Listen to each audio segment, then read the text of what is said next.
It's always good to be back here, Councilman, in my senatorial district. And the action today, as we're joined with Councilman Adonis Rodriguez, who was the chair of the Transportation Committee in the City Council, and he's now the Commissioner of DOT, a real partner, and moving around the city and seeing how imperative it is to have safe streets. And I say this over and over again, the prerequisite to prosperity is public safety and justice. And sometimes when we think about public safety, we think about the gun violence that we are witnessing in our city, but it's also about the traffic crashes. That is a form of safety. And when we have stood with Families for Safe Streets, Transportation Alternative, and other advocates, they'll tell you the trauma of losing a loved one by a vehicle crash is traumatic as a person who loses a loved one to gun violence. And it is imperative. The cornerstone of my administration is about creating a safe city for New Yorkers. And so I'm joined here today, as I stated, with Adonis Rodriguez, the Commissioner of DOT, Commissioner Sewell, the Commissioner of NYPD, Danny Harris from Transportation Alternative, Chief Royster from Transit and New York City Police Department, Rita Joseph. If she's not here, she'll be joining us as well, and my good friend Fabiola, who we have fought so much together in so many different issues. Today she's representing Families for Safe Streets, but she has been an advocate for so many different important issues, particularly around immigration and Paco Abraham Streets Pact. Today, this announcement is important because you heard me say during the campaign trail how important it is to bring together all of our city agencies to collaborate to solve a problem. And that is why the police commissioner is here with DOT, because we want the proper coordination of making our streets safe and ensure we have the enforcement that's needed to send the right message. Right here at this intersection of Caton and Coney Island Avenue is a symbol of why it's imperative to move this conversation forward. We're here for a reason. The tragedies that happen here, they have changed lives. They have impacted New Yorkers in a real way. In intersections, many people don't know, but it is at intersections that we're experiencing 79% of pedestrian injuries and 55% of our pedestrian fatalities occur in intersections. And I want to thank the Commissioner Rodriguez for really leaning into this, looking at the numbers and saying, how do we start to turn the corner on ending traffic fatalities? And he identified this problem, and he was committed to start taking a real look at this and come up with a real enforcement plan. This intersection that we're standing at right now, 26 injuries have occurred here in the past 5 years. And just on Coney Island Avenue, we have 5 deaths, which puts it in the most dangerous areas of our city when it comes down to streets. 5 deaths on Coney Island Avenue. Overwhelmingly, when you think about who's impacted, they're seniors, they're children, they're those with impairments as they move throughout our city. And these fatalities are happening and these injuries are happening merely because people want to cross the street. Just to cross the street. They are feeling the trauma that comes with it. Unacceptable. And so we saw the reality of this last week on Gates Avenue, where a 77-year-old was struck. We saw it when the 15-year-old child, Antonia, was walking across the street 2 days ago and lost her life. We saw the tragic death of Arceli last month in Park Slope. And so you continue to see the impact and people are seeing the white ghost bikes all over our city to signify innocent people and families being traumatized by these fatalities. And so I, as you know, I walk, I bike, I like to use the streets as much as possible to get around, and we want to encourage that, but you can't encourage it if you continue to have the level of fatalities that we're seeing. And there's something that many people don't acknowledge. It impacts communities of color, poor communities, immigrant communities. Fabiola, I know there's so many times we stopped and saw those who were delivering goods and services and foods throughout the city were struck and killed, and their families were traumatized. Primary breadwinners lost their lives on these streets, and it just really impacts and disrupts the entire families. And this has been happening for a long time. Last year was a dark period for us.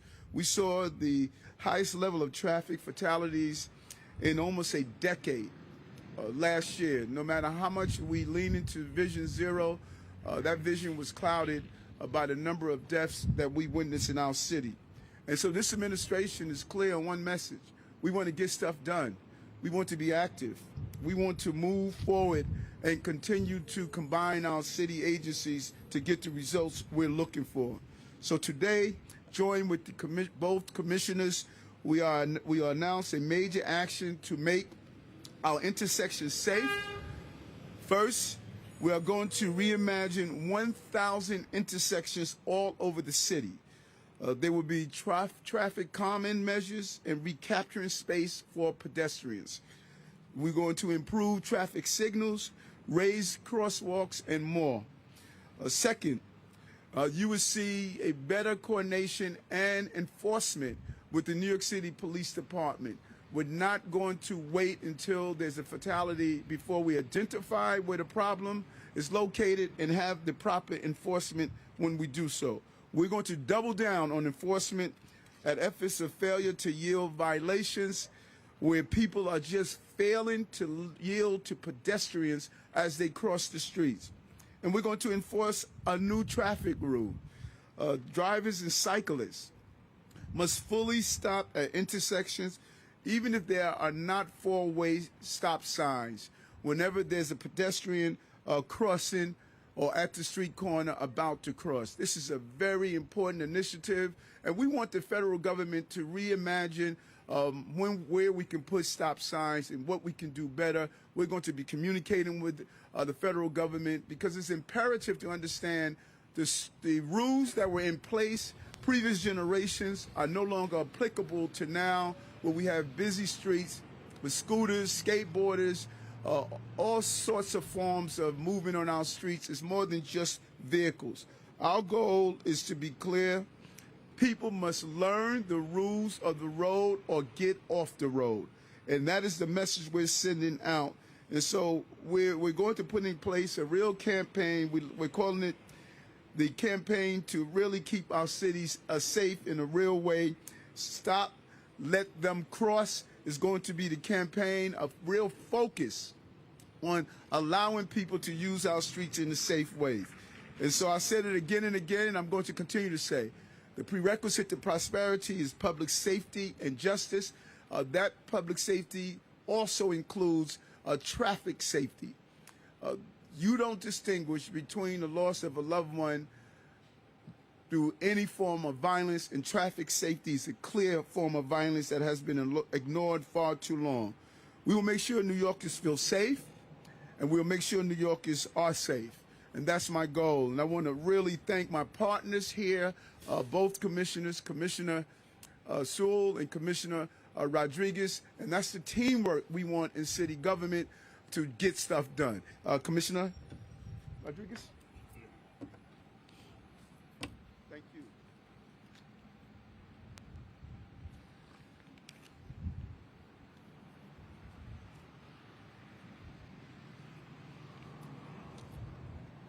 Gracias, señor alcalde, por su compromiso de mejorar la seguridad de los peatones en la ciudad de Nueva York. Con su liderazgo y toda la ciudad, nosotros vamos a mirar cómo Nueva York va a garantizar de que la muerte que ocurre en las intersecciones sean reducidas, ya que el porcentaje es muy alto. 55% de las personas muertas en choque ocurren en las intersecciones y 75% de las personas heridas también ocurren en las intersecciones. Thank you, Mayor Adams, for your leadership today on traffic safety and in many other issues.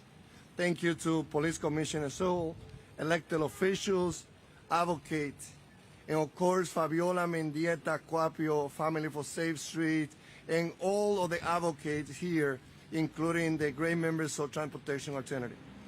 Thank you all for the advocates. As I say in our meetings that we had last week in our office, look forward to working with all of you. Design. The reason why we are here today is because we are determined to declare intersection as a sacred space and protected space in the city of New York. This is where, as you heard from Mayor Adams, pedestrians and cyclists are losing their life. Instead, we know this is where they are losing their life in the biggest numbers, as you heard from the mayor. Today, led by our major administration, our agency is making a big commitment to making intersections safer through design. Increased focus on intersectioning and streets improvement projects. DOT will work on this plan, especially in this year, to expand its full toolkit of treatments. We will focus on Vision Zero priority locations where we have seen fatalities and serious injuries, and prioritize investments area as detailed in the New York City Street Plan that I sponsored when I was the chairman of the Transportation Committee. These changes include dedicated turn lanes along with new signals, including more Head Start, also known as LPIs, that allow pedestrians to enter the intersections before vehicles can turn. Double the turn calming program. We know drivers take turns more slowly and deliberately when physical elements force them to turn at more appropriate speed. More speed bumps, vertical delineators. Over the last 5 years, we have seen such treatments slow drivers down and reduce pedestrian injuries by 20%. DOT will double the production of such efforts to 200 intersections this year. Raised crosswalks. DOT will start a program to construct 100 raised crosswalks at curb level annually. Right now, we have only a handful of these crosswalks citywide, but a new contract with our sister agency, DDC, will allow us to do many more. Raised crosswalks serve a dual purpose of increasing accessibility for the disability community while at the same time serving as a speed bump to slow drivers. We can do it.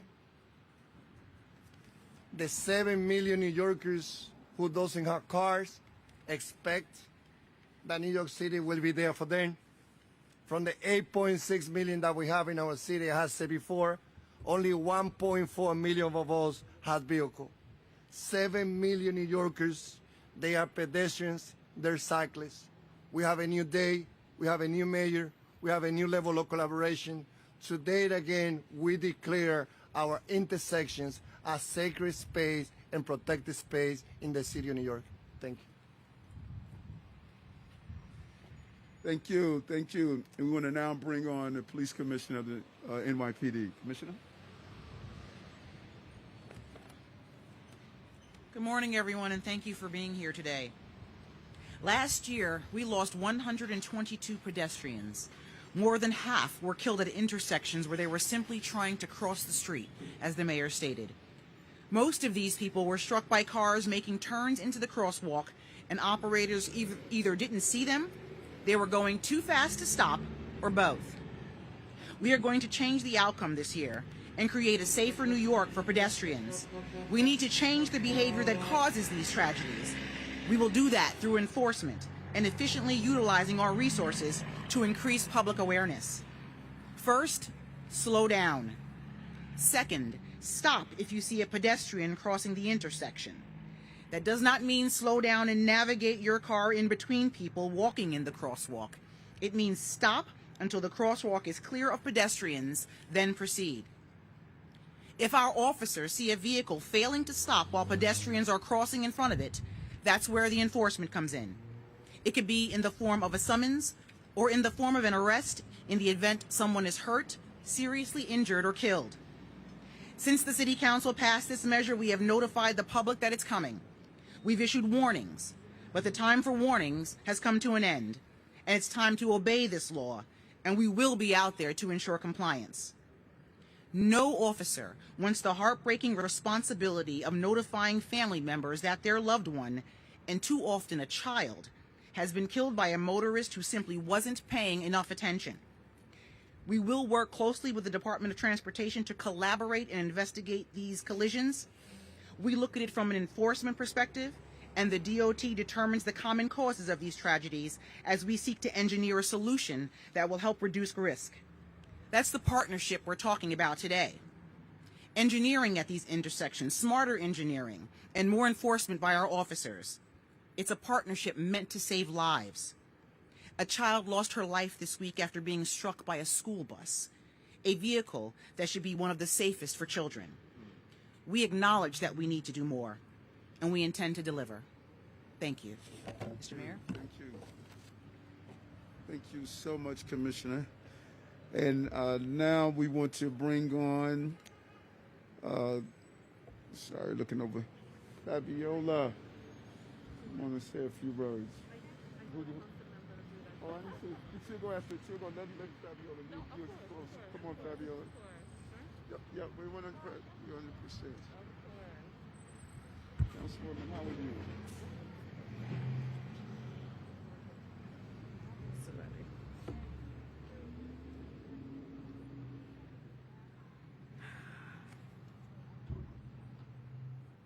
I'm gonna start by my heart.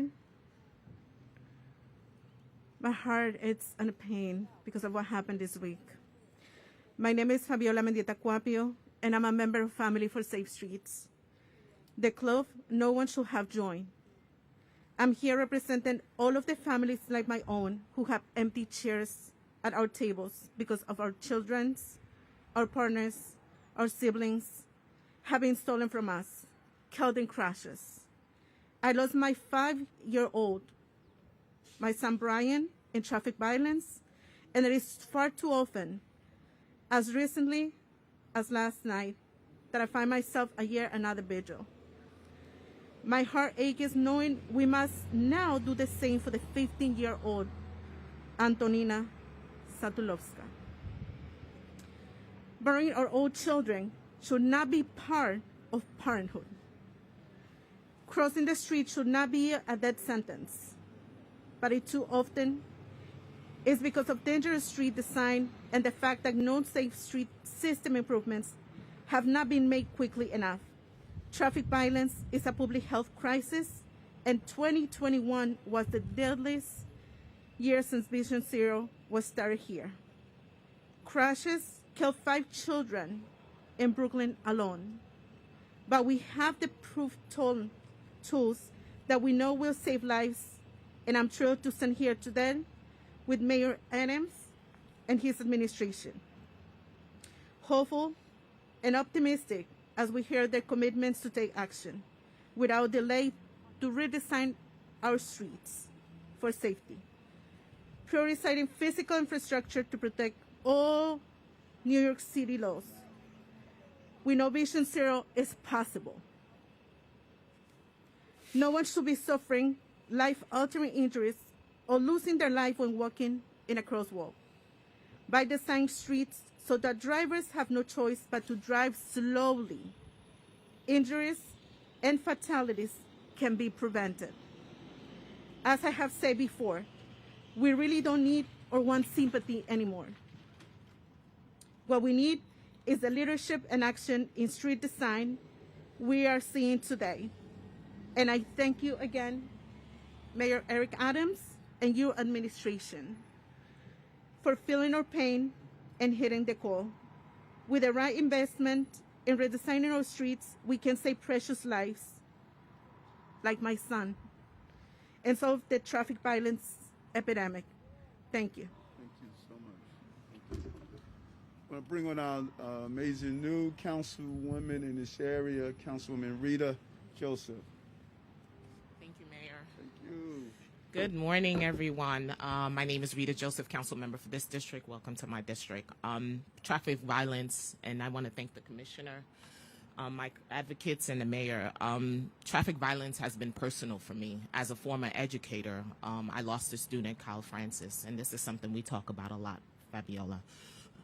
So it hasn't left me, even though Kyle Francis passed away in 2009, it's personal. So this fight is personal, and I thank you for the initiative. In this district alone, we've had 11 crashes last year, and so many of the crashes could have been avoided by improving traffic signals, raising crosswalks, and expanding pedestrian space and visibility measures. We have a real opportunity to save lives. Traffic violence is a crisis that we don't talk about. We talk about every other violence except traffic violence. We need to start having conversation about deaths caused by crashes in the same way that we talk about gun violence. Crossing the street should not be a matter of life or death.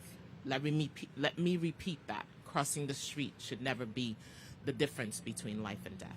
Thank you. Thank you. Thank you. Oh my God. Yep. Oh, good. Mr. Mayor, a lot of this sounds like a repeat of what's happening in Vision Zero, but what in your administration, what in your plan, disincentivizes the reason why people might own a car in their first place? Is this just an enforcement and strategy to redesign intersections, or is this part of a larger strategy to disincentivize car use writ large? Well, as a card-carrying MetroCard user, I think that the best way to get people out of vehicles is to have an A1 transportation system that's safe and reliable. That is crucial. And as the councilman pointed out, or the commissioner, I'm so used to calling you councilman, as the commissioner pointed out, we have done an amazing job to get people out of cars. There's only what's the number? 1.4 million. 1.4 million. That's a really good job because we have the best transportation system on the globe. So throughout the years, we have continued to invest in it, and we have to do a great job. If we do that, people would rather not sit in traffic like the traffic we're seeing here. If we make our streets safer, where people are allowed to feel comfortable in using our bike lanes, which we're going to roll out, if we have our transportation system safe, as we continue to talk about, you're going to see more and more people get out of cars. But let me finish my point.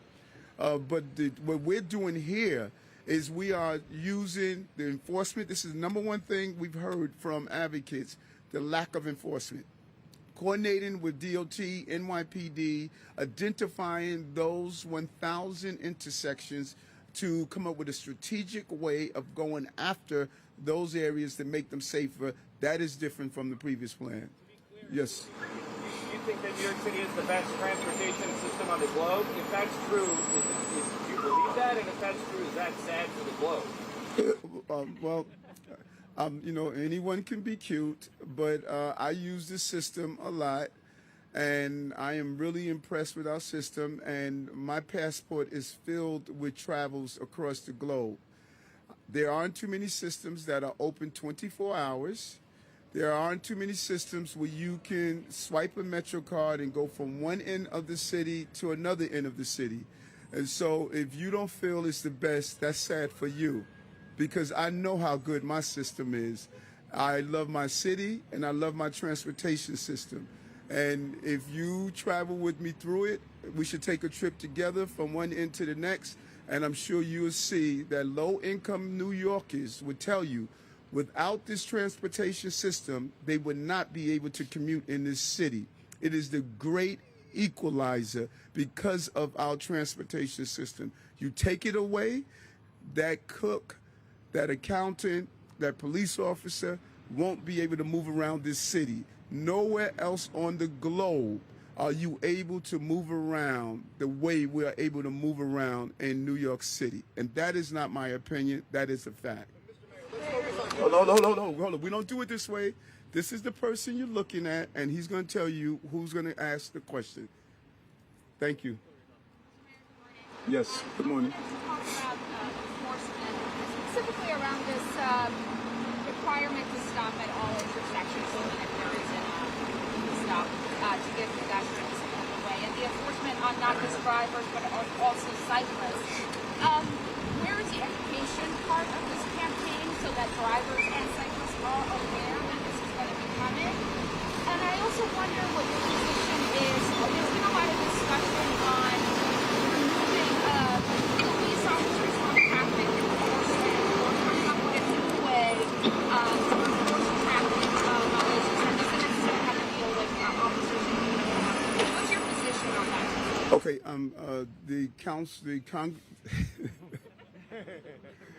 the commissioner,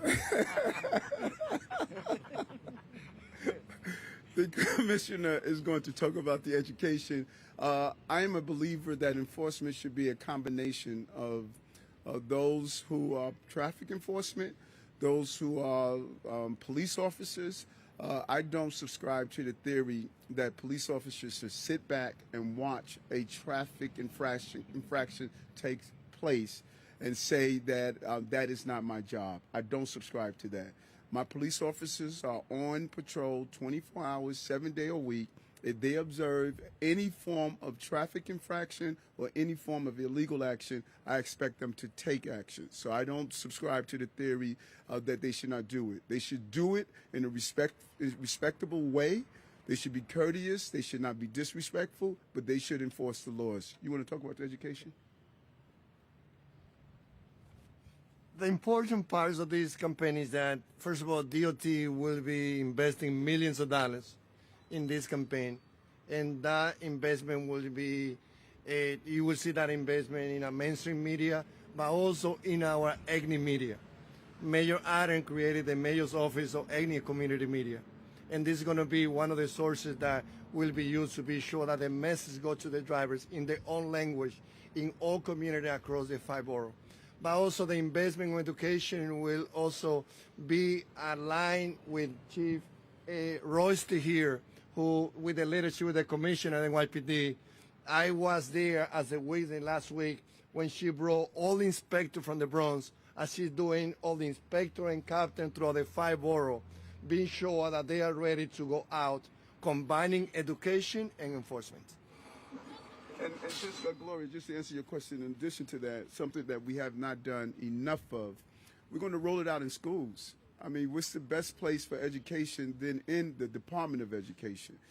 There needs to be a real program in place, and we're going to meet with the chancellor to coordinate with DOT and come up with some real user-friendly ways of educating our children on how to move through the streets. A class trip should be not only getting to the destination, but it should involve stopping at the corner, speaking to our young people, letting them be involved in real ways. For us, classrooms are not going to be just inside buildings, but we're going to do it in schools as well. I could ask you, and the commissioner as well, since you're both here on public safety, you spoke about public safety last night, and you were at the vigil for Michelle Elizabeth, and you've been talking about what needs to be done. I know you rolled out the plan to put more police officers on the subway. 42nd Street Station, probably one of the most patrolled subway stations around the city, and this incident still took place. So I wonder if there's anything else New Yorkers should be looking forward to in terms of your response, since you're talking about people are feeling safe, you said balancing reality and perception. Is there anything else that you are working on to respond to safety and A great question, Gloria. We're going to constantly evolve, and I say this over and over again, that sometimes when a terrible incident that shocks the entire city happens, we really don't see how many cases we prevented. No one see the cases that are prevented. A case like that just really sort of highlights how important it is. One area I really want to focus on is that we have to do a better job in having those who are disruptive on the system, appear to have real mental health crises, that we have to do a better job to give them the services they need and not leave them on the system. Right now, Our hands are tied a lot.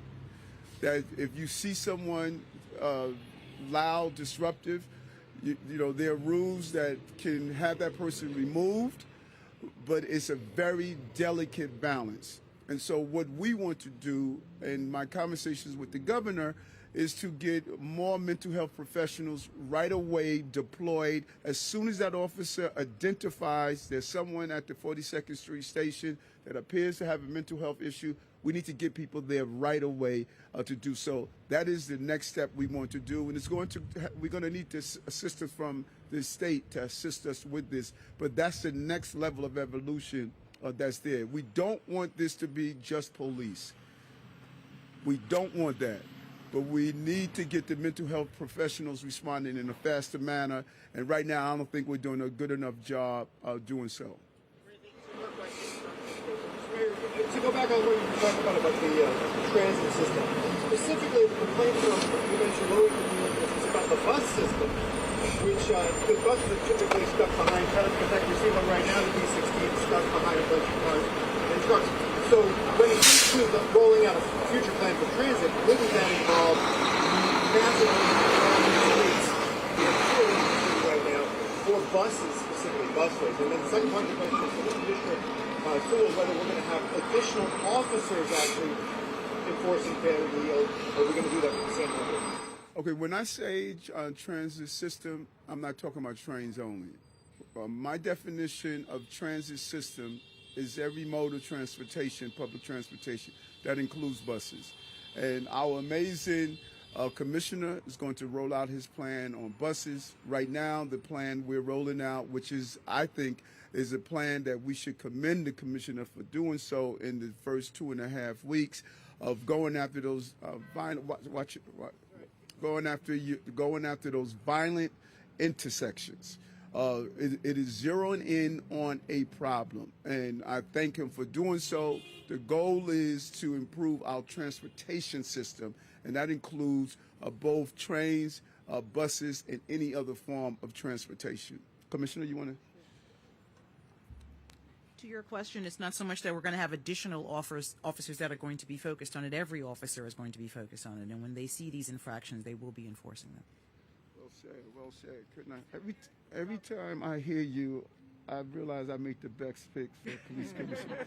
You were just a real. Your thoughts on e-bikes?